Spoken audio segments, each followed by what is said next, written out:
शिवम दुबे और आप सब चेतना मंच देखना शुरू कर चुके हैं। मध्य प्रदेश विधानसभा चुनाव में सीट नहीं मिलने से नाराज एक पार्टी जिसका नाम है समाजवादी पार्टी अब राजस्थान में भी कांग्रेस को चुनौती देने के लिए मैदान में उतर चुकी है। समाजवादी पार्टी के सुप्रीमो अखिलेश यादव ने राजस्थान की 5 सीटों पर उम्मीदवार उतारने का ऐलान कर दिया है। जाहिर है कि ऐसे में कांग्रेस की मुश्किलें बढ़ सकती हैं। इससे पहले समाजवादी पार्टी ने मध्य प्रदेश में भी 74 सीटों पर अपने प्रत्याशी खड़े किए हैं। जानकारी के मुताबिक समाजवादी पार्टी राजस्थान विधानसभा चुनाव में 5 सीटों पर कांग्रेस को चुनौती देगी। समाजवादी पार्टी यहां अलवर जिले की राजगढ़, जिसे लक्ष्मणगढ़ कहते हैं, थानागाजी, धौलपुर, भरतपुर की नदबई और नगर सीट पर अपने प्रत्याशी लड़ा रही है। समाजवादी पार्टी को यह उम्मीद है कि पार्टी यहां पर अच्छा प्रदर्शन करेंगी।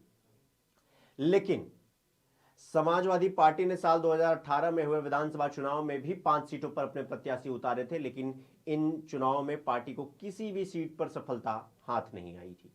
पिछले चुनाव में समाजवादी पार्टी का वोट प्रतिशत 7.56% तक रहा था।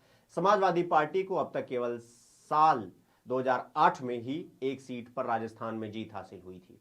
समाजवादी पार्टी प्रवक्ता राजेंद्र चौधरी ने इस बारे में जानकारी देते हुए कहा कि समाजवादी पार्टी राजस्थान की चुनिंदा सीटों पर चुनाव लड़ सकती है। हमें उम्मीद है कि राजस्थान की जनता समाजवादी पार्टी को अपना आदर्श और आशीर्वाद दोनों बनाएगी और देगी। इससे पहले मध्य प्रदेश विधानसभा चुनाव में सीटों को लेकर समाजवादी पार्टी और कांग्रेस के बीच काफी तनातनी बढ़ गई थी। समाजवादी पार्टी को सबसे ज्यादा उम्मीद एमपी में ही थी, लेकिन कांग्रेस के साथ गठबंधन नहीं हो पाया, जिसके बाद समाजवादी पार्टी ने यहां 74 सीटों पर अपने प्रत्याशी उतार दिए हैं। इसके बाद अखिलेश यादव ने बीजेपी के साथ कांग्रेस पर भी तीखे हमले किए।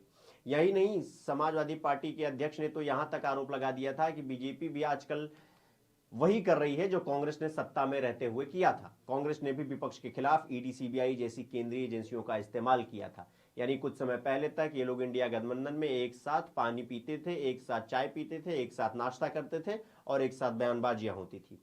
लेकिन अब का माहौल बदल चुका है। अगर कांग्रेस पार्टी एमपी में 5 से 10 सीट अगर समाजवादी पार्टी को दे देती तो शायद ये सब बखेड़ा ना होता और इंडिया गठबंधन की जो भी चीजें थी, आपसी मनमुटाव, वो उस पर तालपत्री पड़ी रहती। लेकिन अब ये खुल करके सामने आ गए। अब यहां तक कि आप सबको बता दें कि मध्य प्रदेश में चुनावी रैलियों में जब अखिलेश यादव जा रहे हैं तो उनका यही कहना है कि बीजेपी को तो वोट मत देना, ये तो तय है, कांग्रेस को भी मत देना। कांग्रेस उससे भी बड़ी धूर्तबाज पार्टी है। यानी कि अब ये बेस्ट राइवलरी देखने को मिल रहा है इंडिया गठबंधन का। और हालांकि अब देखना बेहद दिलचस्प होगा मध्य प्रदेश चुनाव में।